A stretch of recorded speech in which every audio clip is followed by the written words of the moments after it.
गंगया सागरे स्नानम संगमे पापनाशम पितृणम तर्पणम कर्तव्य अक्षयम फलम अश्नुते।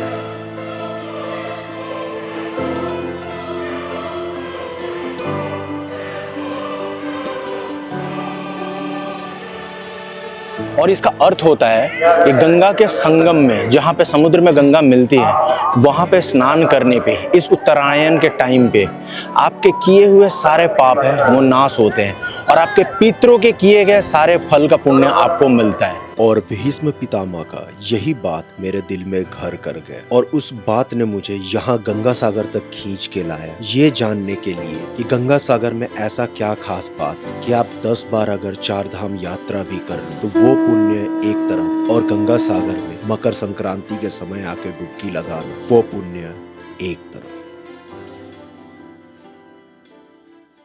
स्वागत है आपका मेरे इस छोटी सी दुनिया में, जहां मैं अपने भारत की बहुत खूबसूरत जगह आपको दिखाने वाला हूं। और अगर भाग्य ने साथ दे दिया, आपने साथ दिया, तो मैं देश दुनिया के और भी जगह दिखाऊंगा। तो मेरा नाम है सूरज सिंह और मैं रहने वाला हूं आपका इस चैनल का होस्ट।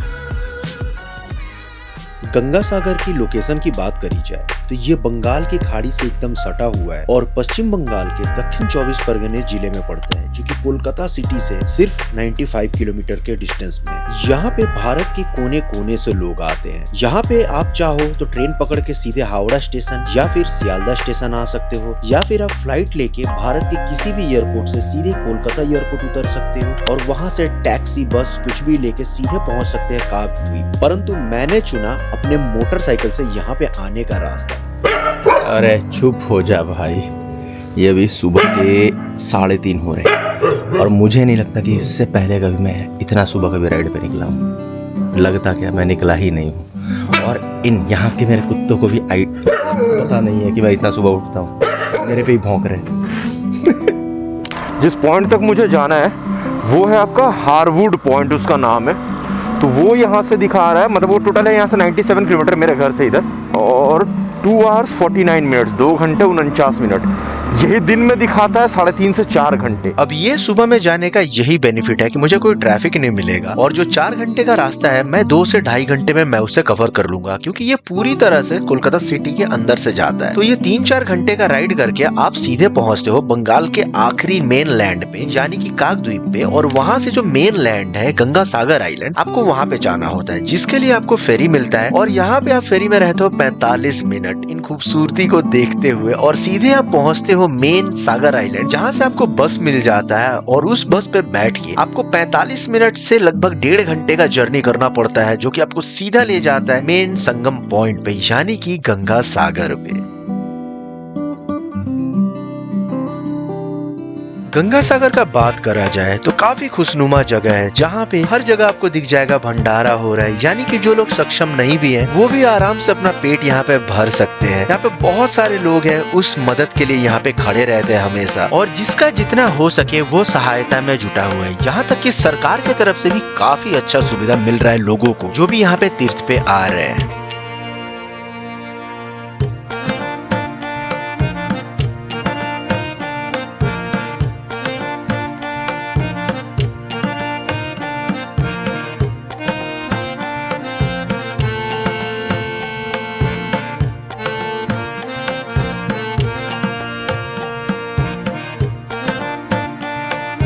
गंगा सागर में ये मेला, ये खुशी का जगह, ये तो दूसरा चीज है। जो इसका प्रमुख चीज है वो है स्नान। कि भारत के कोने कोने से लोग आते हैं यहाँ पे, पूजा पाठ करते हैं, यहाँ पे स्नान करते हैं, सिर्फ एक ही आशा के साथ कि उनके जीवन में किए हुए पापों का उन्हें प्रायश्चित मिल सके, यानी कि उनका पापों का नाश हो सके। परंतु क्या ये चीज संभव है?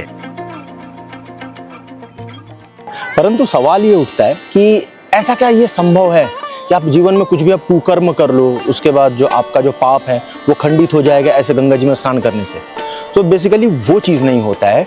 होता क्या है कि देखो, इस समय पे पृथ्वी का एनर्जी बहुत हाई होता है, चंद्रमा का एनर्जी बहुत हाई होता है, क्योंकि वो उत्तरायण से दक्षिणायन की तरफ वो प्रवेश कर रहे होते हैं, जिसके कारण क्या होता है कि जो पानी का जो एनर्जी है, पानी में भी एनर्जी होता है, पानी का खुद का मेमोरी होता है, वो काफ़ी हाई होता है। और जो हमारा बदन है, जो 70% जो पानी से बना हुआ है, उसका भी जो पानी है वो काफ़ी हाई होता है। तो इस टाइम पे, और स्पेशली जब समुद्र का पानी और गंगा जी का पानी, जब दोनों में एनर्जी जब काफ़ी ज़्यादा है, इलेक्ट्रोमैग्नेटिक फील्ड्स काफ़ी ज़्यादा बढ़ चुका है, तो जब दोनों में जब मंथन होता है तो वहाँ पे जो पार्टिकल्स है, जो इलेक्ट्रोमैग्नेटिक जो चार्ज है, काफ़ी बढ़ा हुआ रहता है। तो उस समय पे जब आप डुबकी लगाते हो तो आपका मस्तिष्क है बहुत ज़्यादा खुलता है, और खुलता है तो आप अपने जीवन के जो सारे जो चीज़ है ना, जो भी आपने शुरू से लेकर अंत तक आपने करा है, आपके सामने आता है। चाहे वो अच्छा कर्म है, चाहे वो बुरा कर्म है, वो आपके सामने आता है। और वो डुबकी लगाते हुए, और ये होता है, आप कभी डुबकी लगा के देखना इस टाइम साफ मन से, फोटो वीडियो बनाने के वाले मन से नहीं, साफ मन से आप करके देखना, आपको समझ में आएगा। महाकुंभ में भी लोग इसीलिए डुबकी लगाते हैं। तो जब उस समय आप डुबकी लगाते हो तो आपके आंखों के सामने पूरा आपका जीवन का जो कर्म है वो झलक जाता है कि हाँ, मैंने ये पाप करे हैं, चाहे ये पुण्य करे हैं, बस वही है, क्योंकि आपने वो जो प्रायश्चित कर लिया स्वयं माँ गंगा के सामने, सूर्य देव के सामने, आपने जो प्रायश्चित कर लिया अपने जीवन का आखिरी समय में कि हे भगवान, मुझसे ये सारे पाप हुए हैं, ये सारे कुकर्म हुए हैं जो मैंने करा है इस मनुष्य शरीर में रहते हुए। बट यही सबसे बड़ा चीज़ है कि आपको बस उसका पश्चाताप हो जाए कि हाँ, मैंने गलती करा था, मैंने उनके साथ ये गलत किया था, मैंने उनको मारा था, उनको गाली दिया था, चाहे उनके साथ कुछ धोखाधड़ी करा था। यही है पापनाश, यही है पापों से मुक्ति होना। और यही साधारण चीज है ना जो मनुष्य कभी समझ नहीं पाता कि हमें तो कुकर्म करना ही नहीं है, परंतु जो हमसे जो गलती हुआ है, जो कुकर्म हुआ है, उसे याद करके पश्चाताप करना, और जिसके साथ हमने गलती करा है एक बार उससे क्षमा मांगना, यही है पापनाश। और इसी आत्मज्ञान के लिए भारत के कोने कोने से बड़े बुजुर्ग आते हैं यहाँ पे डुबकी लगाने।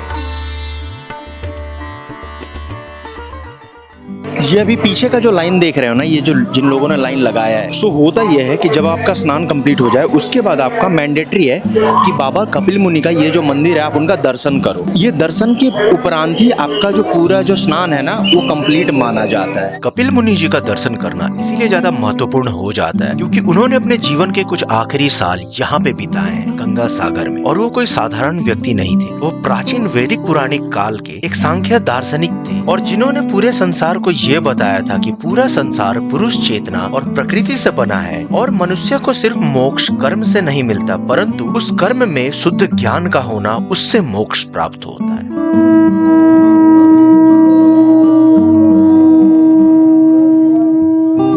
ये गंगा सागर का पावन स्नान करने सिर्फ पुरुष या महिलाएं ही नहीं, स्वयं अर्धनारीश्वर भी आए थे, क्योंकि ये सनातन है। यहाँ पे कोई भी अलग नहीं है, यहाँ पे सबका समान अधिकार है, सबका समान स्थान है इस धर्म में। सो आप कौन से अखाड़े से हो?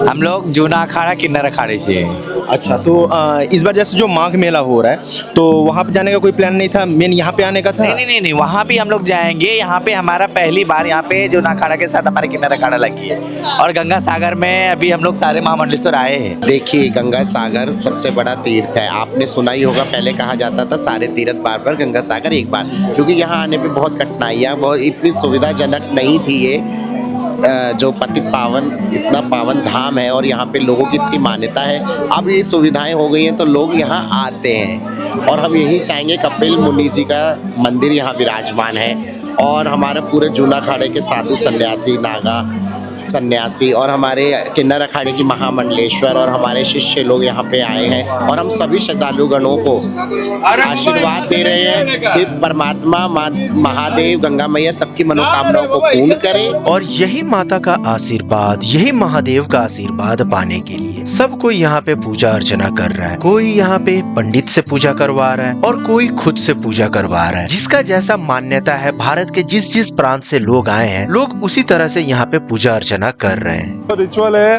तेलंगाना में वैश्यास बनाते, बोले तो नॉर्थ साइड बनिया बोलते। अब ये संक्रांति के दिन करते, संक्रांति के दिन अब सब 13 आइटम रहता, उसको लगा के नोमू बोलते हम तेलुगु में।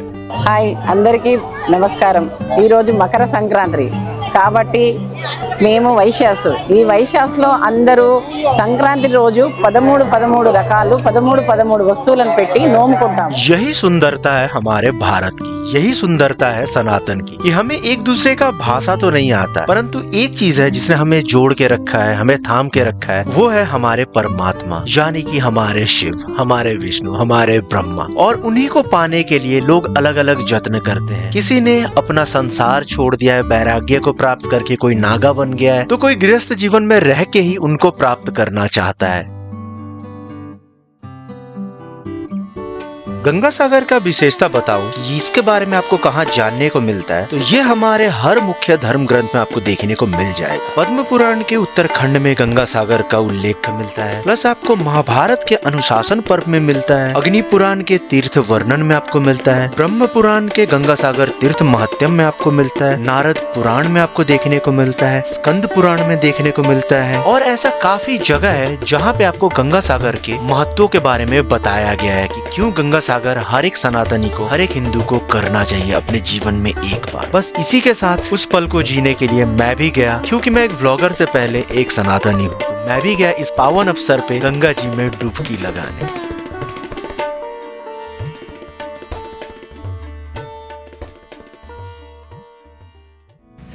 अच्छा एक्सपीरियंस रहा, सीरियसली बहुत सही एक्सपीरियंस रहा। और आई होप अपने ये 10-11 मिनट के वीडियो में मैंने आपको गंगा सागर के महत्व के बारे में बताने में मैं सक्षम हुआ हूँगा। मैं आपसे बस यही अनुरोध करूँगा कि अगले साल मौका मिले या फिर मौका बनाना, गंगा सागर जरूर होके आना, जरूर होके आना। ये महाकुंभ जैसा ग्लैमरस तो नहीं है, परंतु उससे ज़्यादा महत्वपूर्ण हमारे लिए, तो ये जरूर हो गया। और आई होप आपको आज का ये वीडियो अच्छा लगा है तो पता है ना क्या करना, लाइक कर देना और मुझे इंस्टाग्राम पे फॉलो करना ना भूलना। सो इस नोट पे मैं आपसे मिलता हूँ नेक्स्ट वीडियो में। टिल देन राइट सेफ, जय हिंद, हर हर महादेव।